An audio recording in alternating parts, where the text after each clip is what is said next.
So రీసెంట్‌గా మా ఆఫీస్‌లో ఒక ఇంట్రెస్టింగ్ ఇన్సిడెంట్ అయితే జరిగింది. ఫైనల్ ఇయర్ స్టూడెంట్ ఇంటర్వ్యూకి వచ్చాడు. నేను ఫస్ట్ క్వెషన్ వేశాను. Why you want to become a front end developer అని. ఇట్స్ వెరీ సింపుల్ క్వెషన్ కదా! సో తను చెప్పిన ఆన్సర్ విని కంప్లీట్ షాక్ అయిపోయా. సో చాలా వరకు మనోడు మూవీస్ చూస్తాడేమో అనుకుంటున్నా. మేబీ ప్రతిదీ హానెస్ట్‌గా చెప్పాలన్నట్టు ఇది కూడా హానెస్ట్‌గా చెప్పాడు. సార్ ప్యాకేజ్ చాలా బాగుంటుందనేసి అందుకే ఫ్రంట్ ఎండ్ సెలెక్ట్ చేశాను. మా యూఎస్ కజిన్ చెప్పాడు అందుకే ఫ్రంట్ ఎండ్ సెలెక్ట్ చేసుకున్నాను. దాని తర్వాత మా ప్లేస్‌మెంట్ సార్ చెప్పాడు ఫ్రంట్ ఎండ్ చాలా ఈజీగా ఉంటది. మనకు తొందరగా జాబ్ వస్తుంది. మంచి ప్యాకేజెస్ కొట్టొచ్చు అనేసి అన్నాడు. అందుకని ఫ్రంట్ ఎండ్ డెవలప్‌మెంట్ నేను తీసుకున్నాను. ఈ ఆన్సర్స్ చాలామంది కామన్‌గా ఇస్తున్నారనమాట. కానీ ఇదే మిస్టేక్. ప్యాకేజ్ బేస్ చేసుకొని రోల్ సెలెక్ట్ చేస్తే ఏం జరుగుతుందో టుడే వీడియోలో కంప్లీట్‌గా చెప్తా. మీ యూఎస్‌లో కజిన్ చెప్పాడనో, నేను చెప్పాననో, వాళ్ళు చెప్పాలనో నువ్వు తీసుకున్నావనుకో లైఫ్‌లో రిగ్రెట్ అయ్యేది నువ్వు మాత్రమే. నీకే చెప్తున్నా నువ్వు మాత్రమే. బేసికల్లీ నేను కూడా మీలాగే సేమ్ సిట్యుయేషన్ ఫేస్ చేశా 8 years back. Full of confusion. So ఒకడేమో ఫ్రంట్ ఎండ్ అంటాడు, ఇంకొకరేమో బ్యాక్ ఎండ్ అంటాడు, ఇంకోటేంటో ఫుల్ స్టాక్ అంటాడు, ఇంకొకటి వచ్చేసి పైథాన్ ఫుల్ స్టాక్ అంటాడు, ఇంకొకరేమో టెస్టింగ్ అంటారు, ఇంకొకరేమో డెవాప్స్ అని అంటారు. అసలు ఏం అర్థం కావడం లేదనమాట. ఏం సెలెక్ట్ చేసుకోవాలో అర్థం కావడం లేదు. ఆ అర్థం కావడం లేదు. దాంట్లో జాయిన్ అయిపోయి దీంట్లో జాయిన్ అయిపోయి అంటే 2 ఇయర్స్, 3 ఇయర్స్, 4 ఇయర్స్ మరి గ్యాప్ రావడం, దాన్ని తీసుకోవడానికి మరి ఫేక్ డాక్యుమెంట్స్ క్రియేట్ చేసుకోవడం, ఫేక్ పెట్టి వెళ్ళడం, మరి అక్కడ ప్రాబ్లమ్స్ ఫేస్ చేయడం, ఇవందరికీ ప్రాబ్లమ్సే కదా. వీటికైతే నేను సొల్యూషన్ ఇస్తాను ఈ వీడియోలో అయితే. అందుకే వీడియో కంప్లీట్గా నేను చెప్తున్నా మీకు క్లారిటీ ఇవ్వడానికి అయితే. సో దీనికి ప్రాబ్లమ్స్ నేను చెప్పను, సొల్యూషన్స్ మాత్రం నేను చెప్తా. ఏం చేయాలి ఏం చేయకూడదు అన్నట్టు. ఫస్ట్ మీకు ఒక రియల్ ఎగ్జాంపుల్ అయితే ఎక్స్ప్లెయిన్ చేస్తాను. ఫస్ట్ ఫోన్ తీసుకోండి. బాబు నీకే చెప్తున్నా. ఓకే, ఫోన్ తీసుకున్నారు కదా. సో మీ ఫోన్లో ఇన్స్టాగ్రామ్ ఓపెన్ చేయండి. స్టోరీస్ స్మూత్గా స్క్రోల్ అవుతున్నాయి కదా. లైక్ బటన్ ప్రెస్ చేసినప్పుడు హాట్ యానిమేషన్స్ వస్తుంది కదా, సింపుల్గా అలా విత్ ఇన్ సెకండ్స్లో. కరెక్ట్. ఇదే ఫ్రంట్ ఎండ్ డెవలపర్ క్రియేట్ చేస్తుంది. కానీ సర్ఫేస్ లెవెల్లో వర్క్ అనుకుంటే మాత్రం చాలా వరకు మిస్టేక్, బిగ్గర్ మిస్టేక్ అనమాట. ఇంత సింపుల్గా ఉంటుంది అన్నట్టు. యాజ్ అ ఫ్రంట్ ఎండ్ డెవలపర్గా డైలీ మేమేం చేస్తామో, ఎలా రెస్పాన్సిబిలిటీ తీసుకుంటాం ప్రతిదీ మీకు ఇప్పుడు చెప్తా. సో ఫ్రంట్ ఎండ్ డెవలపర్గా రెస్పాన్సిబిలిటీ చాలా పెద్ద టాస్క్ అనమాట. యూజర్ స్క్రాల్ చేసిన ప్రతిసారి పిక్సెల్ పర్ఫెక్ట్గా ఉండాలి, ఎక్కడ కూడా డివేట్ అవ్వకూడదు. బటన్ ప్రెస్ చేస్తే రెస్పాన్స్ అనేది ఇమ్మీడియట్గా ఉండాలి. కొంచెం లేట్ అయినా కూడా యూజర్ వదిలేసి వెళ్ళిపోతాడు. మొబైల్ స్క్రీన్ చిన్నదైనా, ల్యాప్టాప్ స్క్రీన్ పెద్దదైనా కూడా డిజైన్ అయితే అస్సలు బ్రేక్ అవ్వకూడదు. ఏ అప్లికేషన్ ఓపెన్ చేసినా, ఏ ట్యాబ్లో ఓపెన్ చేసినా, ఏ మొబైల్లో ఓపెన్ చేసినా, ఏ టీవీలో ఓపెన్ చేసినా మనకి ప్రాపర్గా ఉండాలన్నమాట ఇన్స్టాగ్రామ్ అప్లికేషన్. ఈ డీటెయిల్డ్ వర్క్ ఇంట్రెస్ట్ ఉంటే ఫ్రంట్ ఎండ్ రోల్ మీకు పక్కా సెట్ అవుతుంది. అంటే ఫ్రంట్ ఎండ్ రోల్ ఏం లేదు, నువ్వు జస్ట్ చూస్తే ఇది నీకు ఎంతవరకు అర్థమవుతుంది, నీకు నచ్చిందా నచ్చలేదా. మీరు ఒకవేళ మింత్రా అప్లికేషన్ తీసుకోండి, దాని తర్వాత అమెజాన్ అప్లికేషన్ తీసుకొని కంపేర్ చేయండి. మీరు ఎక్కువ ఎందులో ఉంటారు కామెంట్స్లో చెప్పండి నాకు. దాని తర్వాత బ్యాక్ ఎండ్ గురించి మాట్లాడతాం. ఫోన్పేలో పేమెంట్ చేశారనుకో, మనం డైలీ ఫోన్పే యూజ్ చేస్తాం కదా. సింపుల్గా మనం పేమెంట్ పంపిస్తాం, విత్ ఇన్ సెకండ్స్లో ట్రాన్సాక్షన్ అయితే కంప్లీట్ అవుతుంది. ఇదంతా కూడా బ్యాక్ ఎండ్ డెవలపర్ మ్యాజిక్ అనమాట. దీంట్లో మెయిన్గా వచ్చేది ఏంటంటే server performance, database management, security.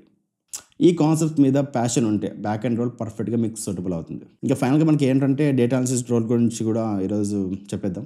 Data analysis role కూడా ఇంట్రెస్టింగ్గా ఉంటుంది. ఫర్ ఎగ్జాంపుల్ స్విగ్గీలో డైనమిక్ ప్రైజింగ్ సిస్టమ్ గురించి ఆలోచించారా. ఫర్ ఎగ్జాంపుల్ మీరు మైఫిల్ బిర్యానీ తీసుకున్నాను అనుకోండి, నైట్ టైం వచ్చేసి ప్రైజెస్ హైలో ఉంటాయి.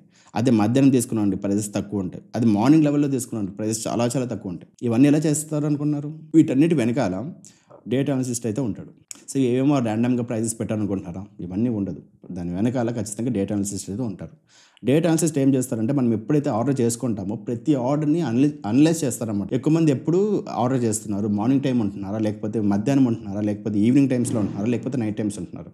ఇక్కడ డేటా అంతా కలెక్ట్ చేసుకొని ఫైనల్గా బిజినెస్ పీపుల్కి ఇస్తారనమాట. ఓకే ఈ టైంలో ఇలా ఉంటుంది, ఇలాంటి ప్రైజెస్ మనం పెడితే ఖచ్చితంగా బిజినెస్ అనేది గ్రోత్ వస్తుంది అన్నట్టు వాళ్ళు ఇన్సైట్స్ ఇస్తారనమాట. That is called data analyst job. Okay, so I hope మీకు డేటా అనాలిసిస్ట్ అంటే ఏంటో మీకు కూడా అర్థమైంది అనుకుంటా. సో బేసికలీ ఇంకా ఫుల్ స్టాక్ గురించి చెప్పలేదు, డెవలప్స్ గురించి చెప్పలేదు.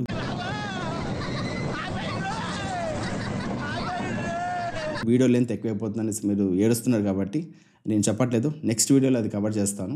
ఓకే, ఇప్పుడు మీకు క్లారిటీ రావడానికి అయితే ఒక సింపుల్ ఎగ్జాంపుల్ అయితే నేను చెప్తాను. సరే అన్న, మాకు అంతా అర్థమైంది, ఇప్పుడు నేను ఏది తీసుకోమంటున్నావు.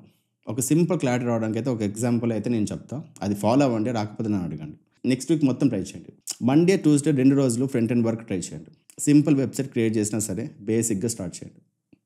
Very basic application. Wednesday, Thursday back end concepts అనేది ప్రాక్టీస్ చేయండి.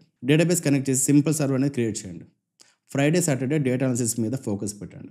భయ్యా విత్ ఇన్ 1 వీక్లో మీరు ఎట్లా సెలెక్ట్ చేసుకుంటారు అనేసి మీకు డౌట్ రావచ్చు. ఇది ఫాస్ట్ లర్నర్స్ కోసం మాత్రమే. మీకు ఒకవేళ నేను చాలా స్లోగా అర్థం చేసుకుంటాను, ప్రతిదీ కూడా నాకు స్లోగా అర్థం అవుద్దని కూడా 1 మంత్ తీసుకోండి. కానీ ఇక్కడ తమ్రోలు ఏంటంటే మోస్ట్లీ 1 మంత్ కింద ఎక్కువ తీసుకోకండి. ఎక్కువ తీసుకున్నాను ఖచ్చితంగా మీ టైం వేస్ట్ అవుతుంది. ఓకే, సో ఇవన్నీ కూడా సండే అయితే రివ్యూ చేసుకోండి. నేను చెప్తున్నా 1 వీక్ అని చెప్తున్నా కదా, సండే రివ్యూ అయితే చేసుకోండి. ఒకవేళ మంత్లీ తీసుకున్నాను అనుకోండి, మంత్ ఎండ్ మీరు రివ్యూ చేసుకోండి. ఏం వర్క్ చేస్తున్నప్పుడు ఫుల్గా ఎంజాయ్ చేస్తున్నారు, దేనిలో ఇంట్రెస్ట్ ఎక్కువ ఉంటుంది, ఏం కాన్సెప్ట్స్ అర్థమయ్యాయి, ఏం కాన్సెప్ట్స్ ఎగ్జైటింగ్గా అనిపిస్తున్నాయి. ఈ క్వశ్చన్స్ ఆన్సర్ బేస్ చేసుకుని డిసైడ్ అవ్వండి. ఫర్ ఎగ్జాంపుల్ నేను తీసుకున్నాను అనుకోండి, నాకు స్టాక్ మార్కెట్ అంటే పిచ్చి, నాకు చాలా ఇష్టం, దాన్ని నేను చూసుకున్నాం. కోడింగ్ అంటే ఇంకా పిచ్చి, అందుకని కోడింగ్ చేస్తున్నాను. ఓకే, సో ఫైనాన్షియల్ ప్లానింగ్ అంటే ఇంకా ఇష్టం, దాని గురించి ఎక్కువ నేను వర్క్ చేస్తాను, దాని గురించి చూస్తాను. తర్వాత స్టార్టప్స్, ఐ లవ్ స్టార్టప్స్, అర్థమవుతుంది. తర్వాత బ్లాక్ చైన్ నాకు ఇంకా పిచ్చి అనమాట, బ్లాక్ చైన్ ఇంకా పిచ్చి. నాకు ఏవైతే పిచ్చి ఉందో దానికోసం నేను వర్క్ చేస్తున్నాను. 18 అవర్స్ అయినా 19 అవర్స్ అయినా నాకు ఎటువంటి ప్రాబ్లం లేదు, ఎందుకంటే అవన్నీ నేను లవ్ చేస్తున్నాను కాబట్టి. ఓకే, ఐ హోప్ మీకు అర్థమైంది అనుకుంటా.